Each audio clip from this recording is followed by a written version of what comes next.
What's up, everybody? Welcome to this week's episode of the Well Man's Podcast. My name is Bryan Brozy. I'm joined by my friend and co-host Keoni Tita. Keoni, how are you today? I'm doing wonderful. Hey, everybody. Thanks once again for listening to us.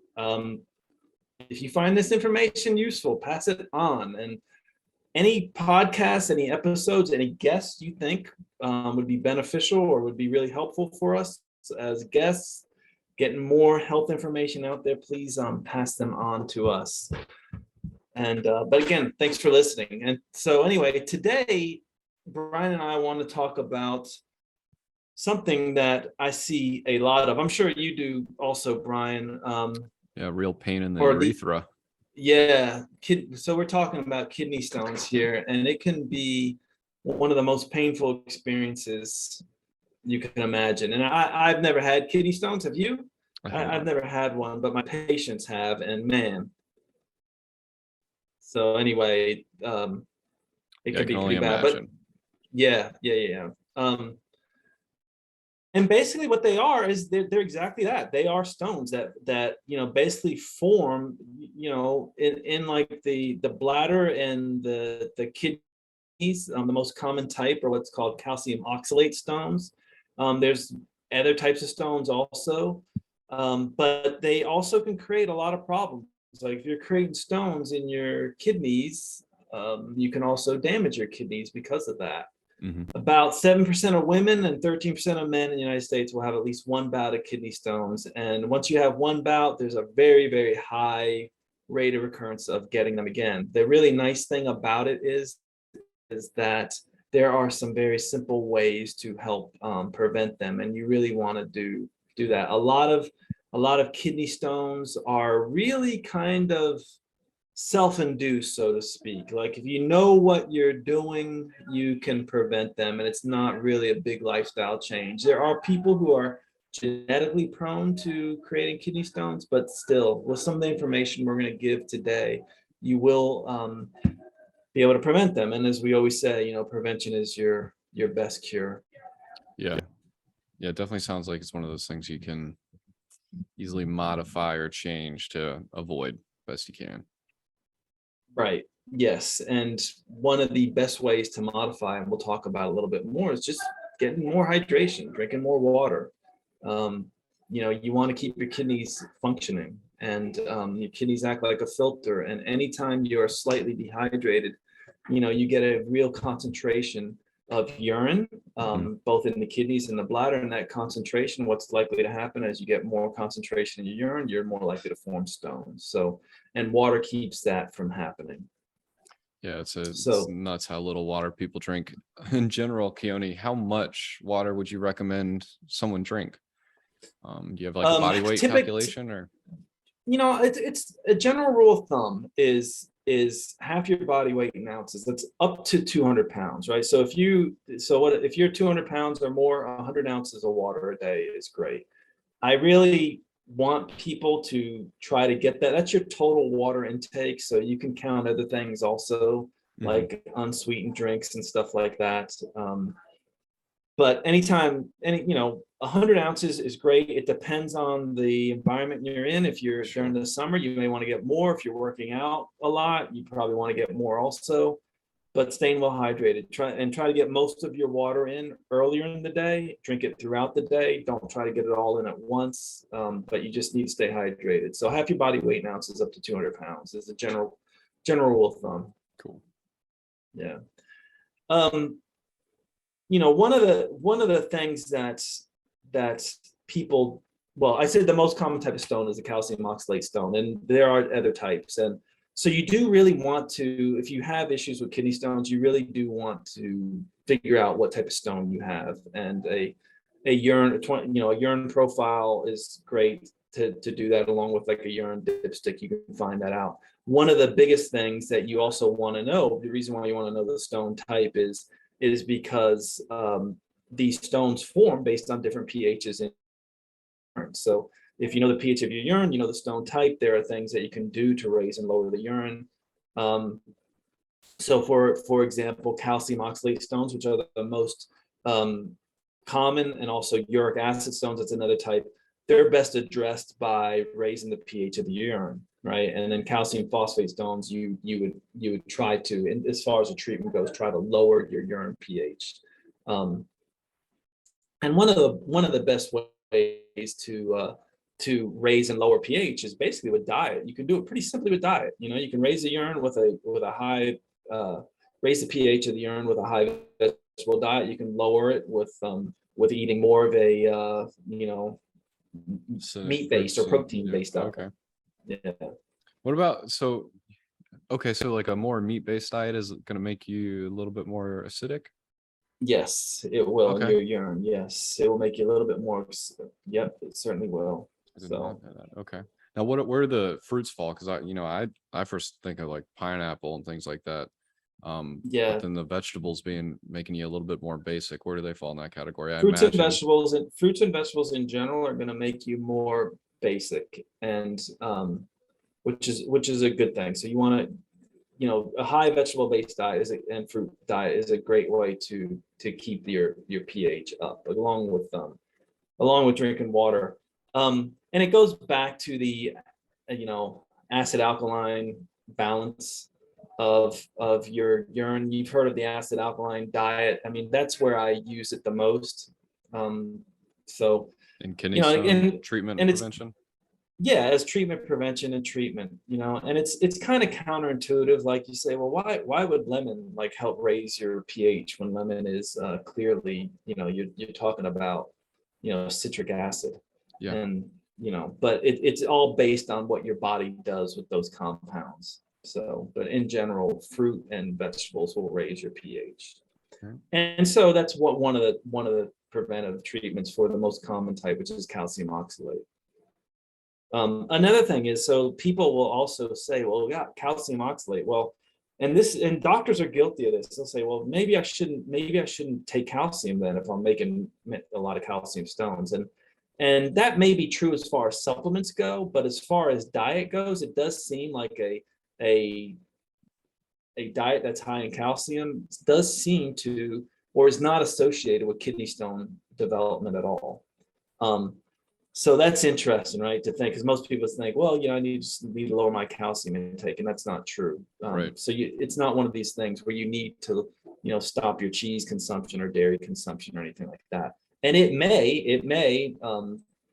again, this is counterintuitive. It may also help prevent kidney stone formation.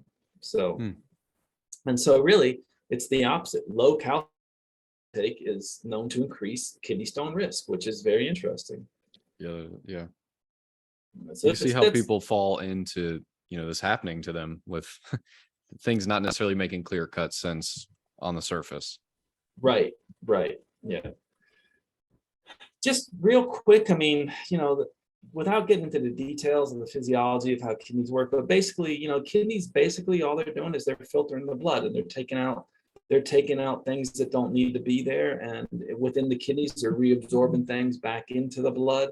But they're basically cleaning the blood, and that's the way people need to think about it. And there's little things called nephrons in the kidneys. They allow water through some waste products, and that's part of your urine, and they take what else they don't need. The kidneys like to keep the blood, like to maintain the blood pH alkaline, slightly alkaline, around 7.4, around in that area. So it tends to be more basic in that sense. And so the kidneys try to help maintain that pH balance. And that's really where you want to be. And if you keep it at around that, you're going to be less likely to form stones. Of course, if you're more acidic, it's going to be a lot lower than 7. If you're basic, it's going to be higher than 7, or if you're alkaline. Right. So as we said, calcium oxalate stones, like 80% of them, up to 80% of all kidney stones, that's what they predominantly are. Then you have calcium phosphate, much less common, 10 to 20%. Uric acid stones, about 20%.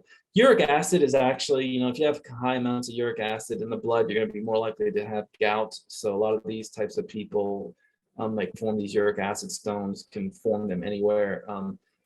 Talk about another painful ailment is having gout. And we talked about that on an episode. That is definitely something you don't want, but you can think about that, right?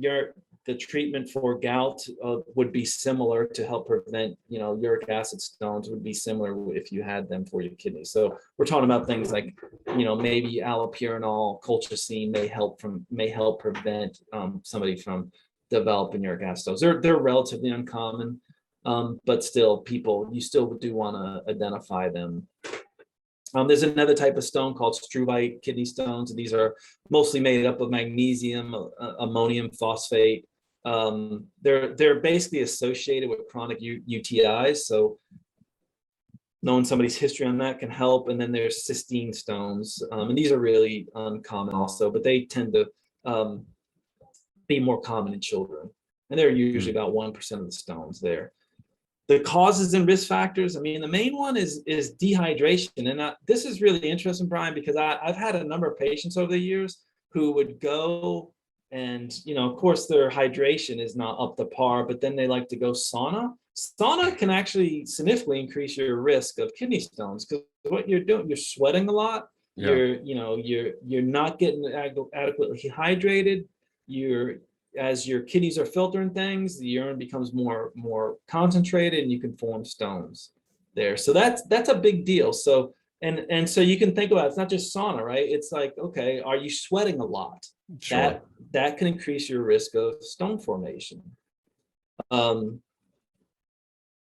else here? Like I was saying about the pH, that's largely determined by your diet. So really, just without getting into details on that, we stress this all the time, Bryan. It's really focused on a plant-based diet, So just make sure you're getting a lot of plants in there. That includes fruits and vegetables, whatever type of diet you like. But typically, that type of diet can help lower your risk, lower your stone forming risk. There are other things, systemic things that may be problematic also. So, if you have chronic kidney issues, you may be prone to that. If you have a parathyroid condition where you're putting a lot of calcium in the blood, that may increase your risk of calcium stones, calcium oxalate stones also.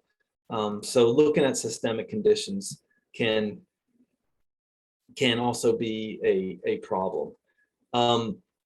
Also, the amount of oxalate that's in your urine can also be a problem. So we're talking about calcium oxalate stone. So oxalate is an issue. Oxalate is found in high amounts in certain types of food, including nuts primarily.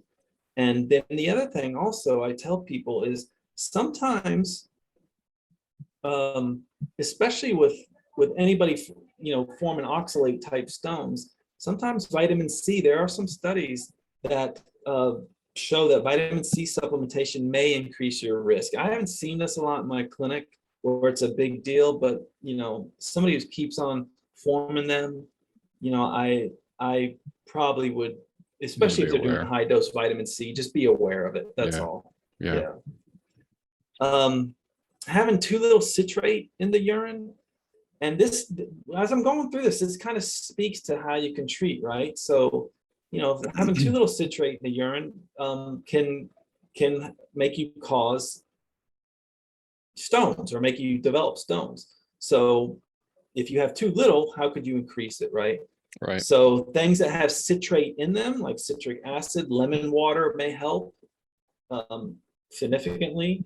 And I know people are probably, well, you just said don't do vitamin C. Well, when we're talking about vitamin C, we're talking about supplementation. We're not talking about it in foods here. So lemon water would be a great thing to help. But also there are certain supplements, right? Like magnesium citrate. This is where I use magnesium citrate to help with stones because of the citrate in there. And also magnesium does seem to have, again, what doesn't magnesium do? But magnesium does seem to help prevent stones also. You add the citrate in there and that also seems to help.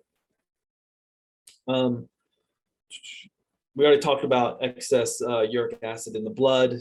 The way you would treat that, you may want to think about the meds for that. But there are things that can help, right? So with gout, and somebody who's with gout is going to be more likely to develop uric acid stones and vice versa. One of the dietary preventions for that is eating foods that are, lower in purines. And this, anybody who eats organ meats, some fish, beer will do it. Beer can bring on a gout attack or make you form uric acid really quickly. So knowing the type of stone can be really good with that. Because if you're treating for the most common type without knowing the stone, and it's uric acid stone, you're not going to get anywhere with that. And these people can be in a lot of pain, depending on how big the stones are. Now, do they biopsy the stone to find out what it is, and then to find out what the content of it is, or what type of stone it is, and thus they can treat it more appropriately? Yeah, usually they're going to take a urine sample, and they can determine it from that. And sometimes even from a urine dipstick, they can determine what's probably the most type of stone. And a lot of times people will urinate, right? And they'll see that, they'll have gritty urine. They'll see like a little stones in the urine. They'll pass them if they're small enough without too much pain. Some, if they're big enough, you can have a lot of pain. You'll pass them, and you can also see blood there too. But just urinalysis can help determine that. Gotcha. Yeah. So, what are the signs and symptoms of it?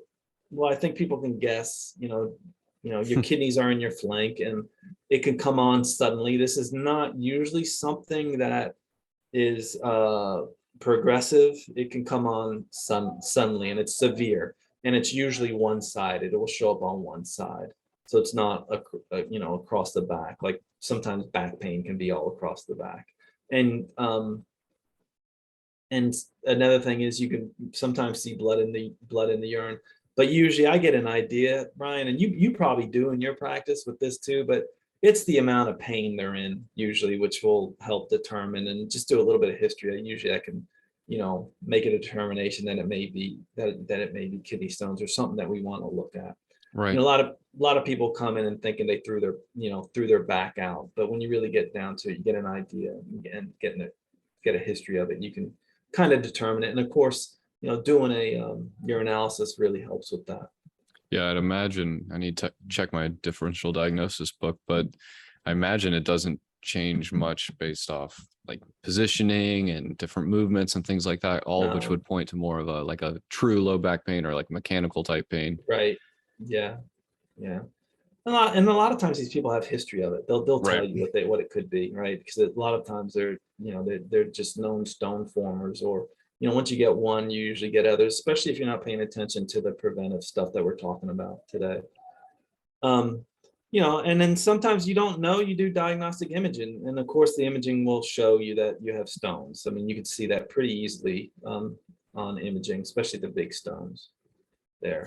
Now, let me ask you, Keoni, and not to be crass, but is this something that's going to happen? If you're generally healthy, well hydrated, is this something that possibly does just pop up, or is this really, because when we're talking about histories and possibility of a patient having this, a specific type of patient comes to mind, and not necessarily the healthiest individual. So is this something that can be, your fits in kind of their BMI, they're generally healthy? Is this something that could just pop up to someone like that, or is it really something that you have to work your way into this diagnosis?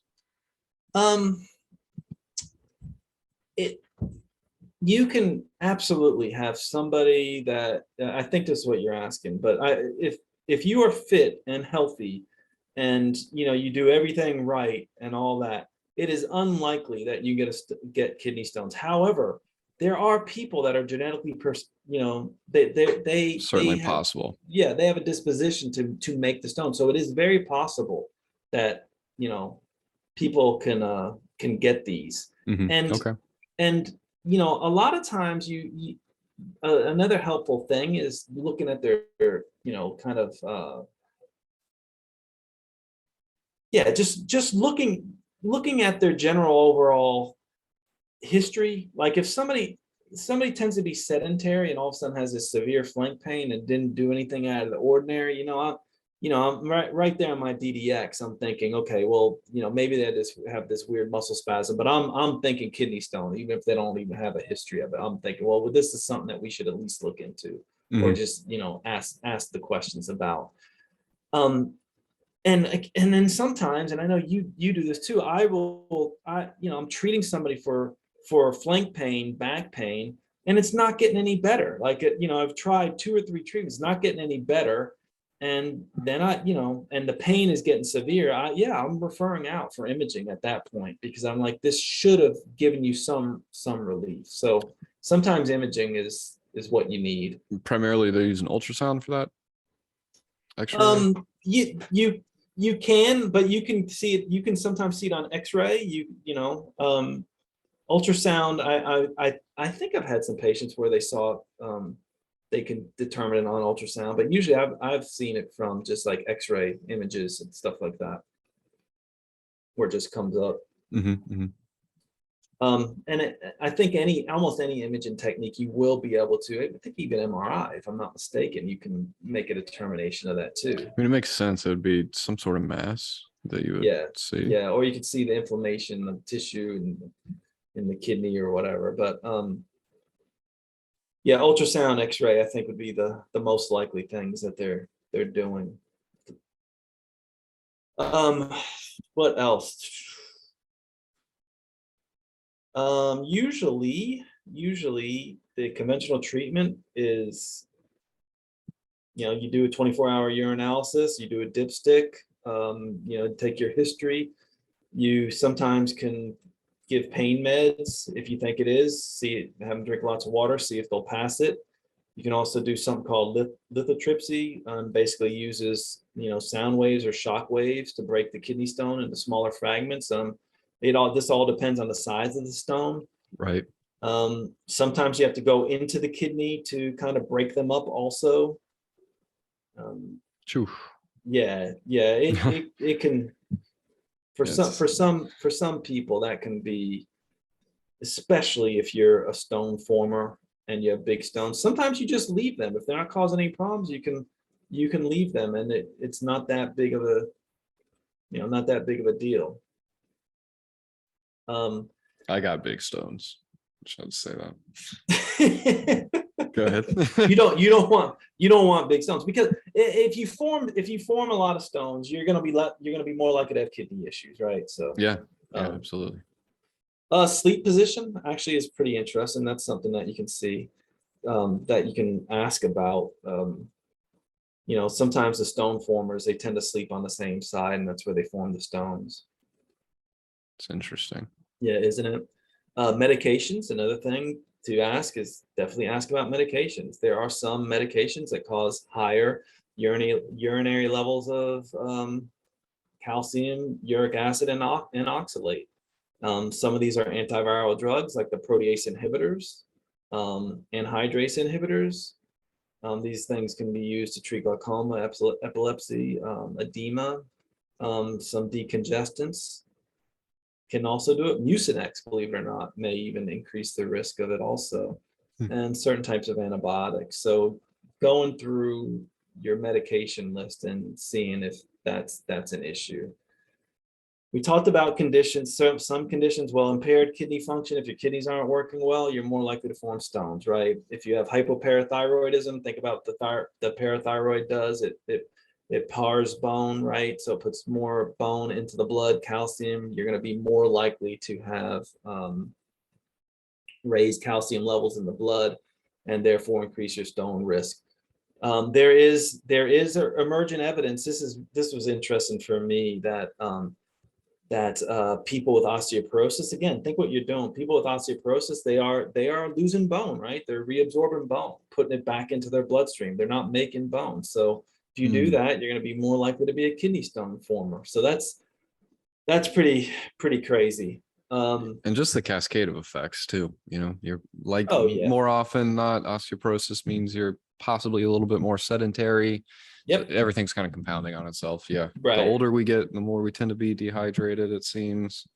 So No, on and so forth. I'm glad you brought that up. Absolutely. I cannot tell you how many people I know older who just, I'm like, how much water you drink? Oh, I don't drink water. you know. It's like, I don't. unless I get thirsty. I'm like, well, the older you get, you really do need to think about that, because you're not aware of your thirst mechanism, like you at least were when you were younger. And in general, people don't, no matter the age, don't drink enough anyway. Yeah, and then you add Um, medications on top of it. then right, yeah. Digestive and intestinal disorders. So people with like chronic diarrhea or inflammatory bowel disease, like ulcerative colitis or Crohn's, they tend to absorb more dietary oxalate, and so this can lead to excess oxalate in the blood, and therefore in the kidneys, and then you have more, calcium oxalate stone risk. So think about the body from a holistic perspective. How's the digestive function? Looking at their history, and that can really help. Yeah. And there are things you can do. There are things that you can do naturally that you can kind of supplements you can take for that will stay in your digestive tract, that can bind oxalate also, and keep that from being absorbed, which may help also. But there are a number of things that can help from that perspective. So you can attack it or try to treat it via the digestive system if that's the weak link. Type 2 diabetes, again, what aren't you at risk for when you have type 2 diabetes, right?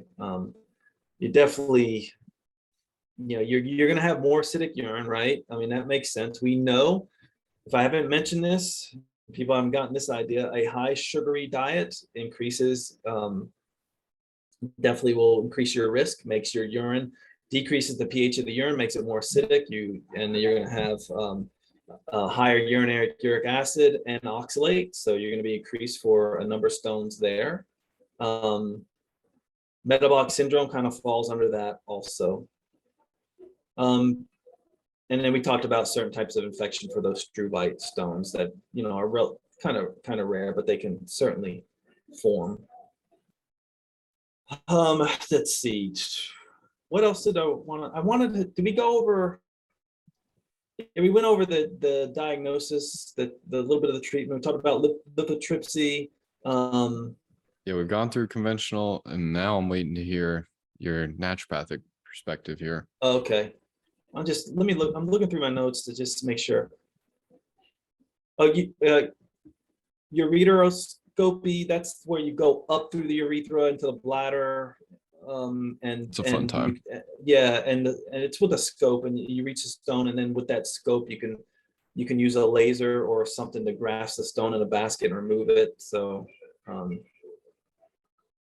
wonder how much of a precedence this was in, before modern medicine. I think 500 years ago, how much of a precedent, how many people had this, how much this impacted people back then, because I can only imagine when we didn't have some of these treatments break up some of these larger stones. But I also imagine it wasn't as common.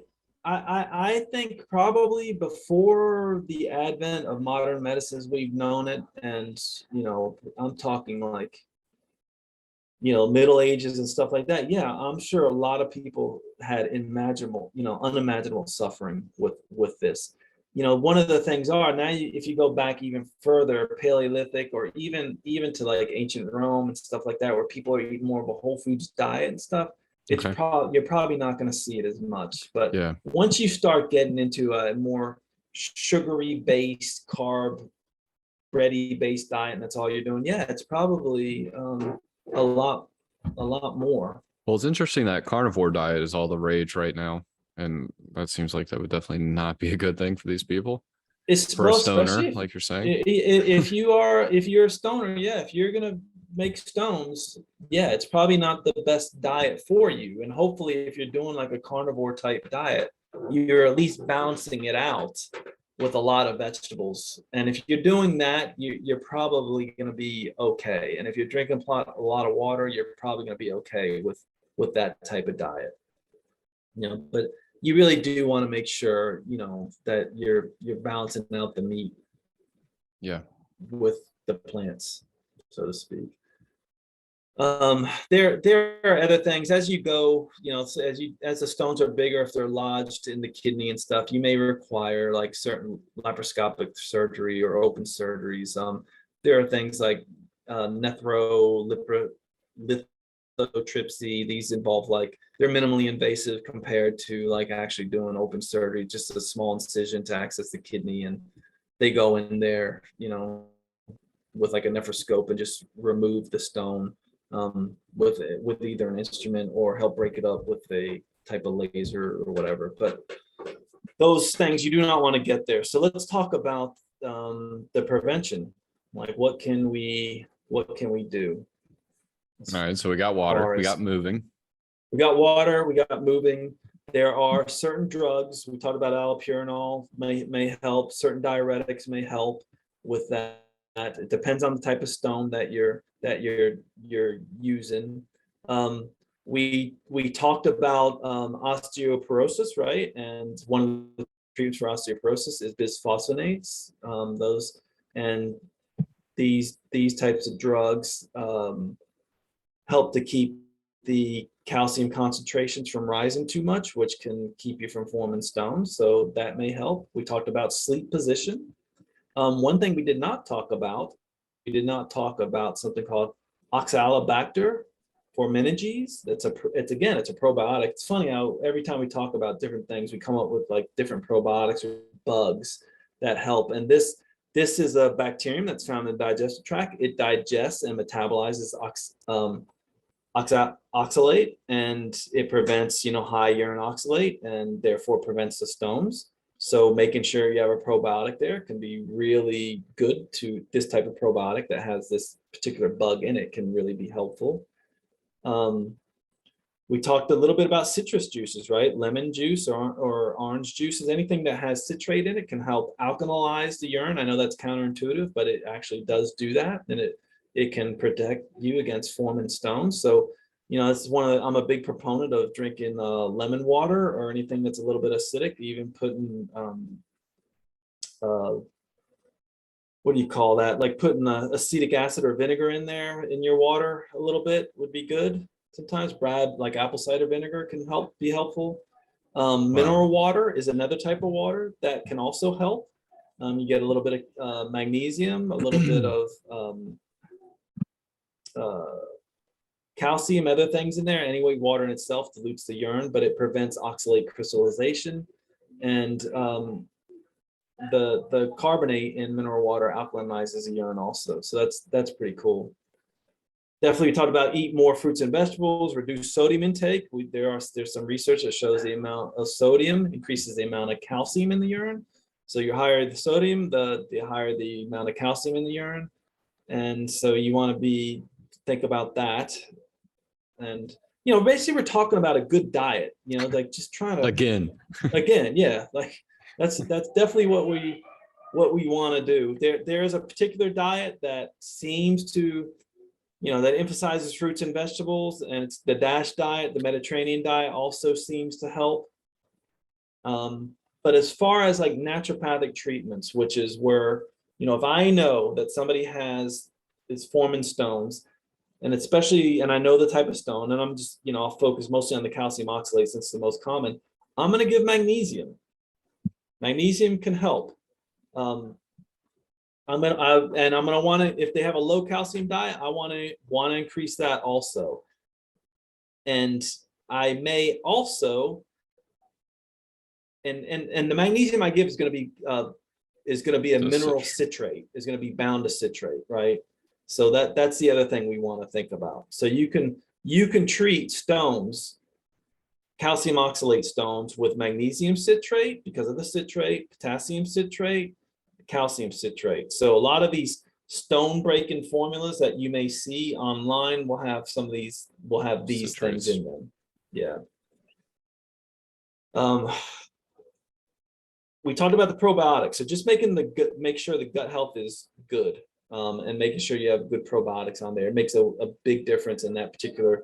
You want to make sure that you are actually getting the probiotics in there that can actually prevent you absorbing oxalates.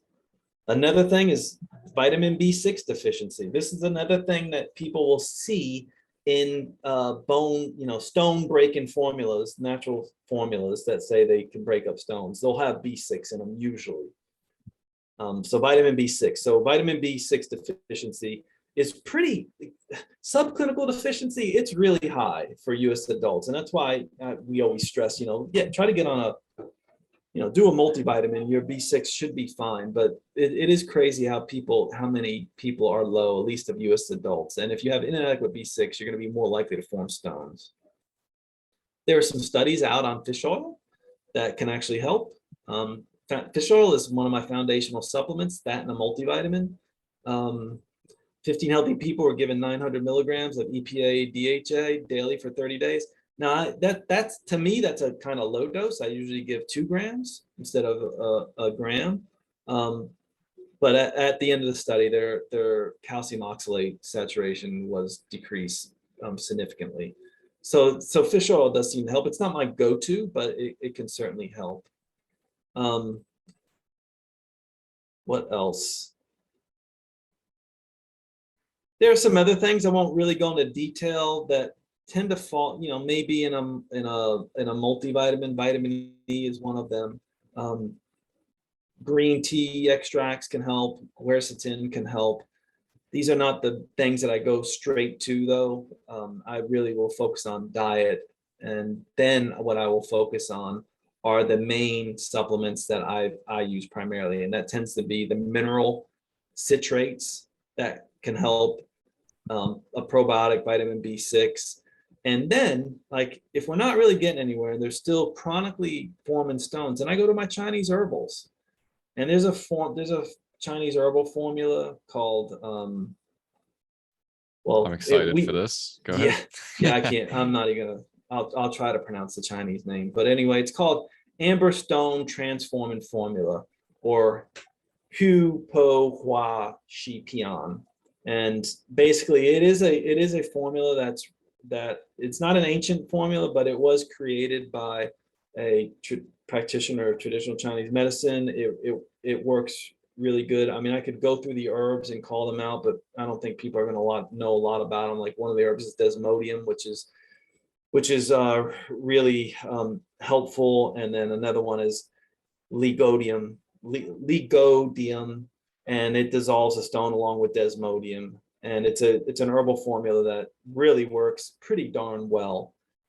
There's another formula. It's basically an herb. It's called Chanca Piedra, and it's basically translated to stonebreaker herb. That's another thing I'll use. And then, believe it or not, banana stem. There's some compounds in banana stem. It's called Musa, M-U-S-A, and it is from the banana plant, and it can help.